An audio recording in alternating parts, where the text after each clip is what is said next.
How to get more display resolution options on Windows 11.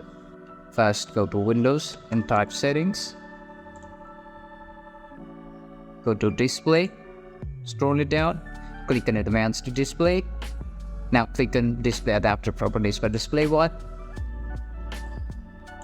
Select List All Modules, and from here select the resolution that you want, and after that click on OK and click on Apply, and the display resolution will be changed. Now the next option is to download custom resolution utility. Open up a browser, search for custom resolution utility, select the first option,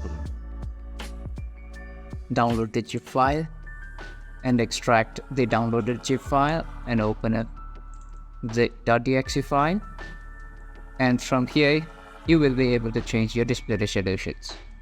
So if you find this tutorial helpful, to subscribe and don't forget to leave us a like and comment. Thank you.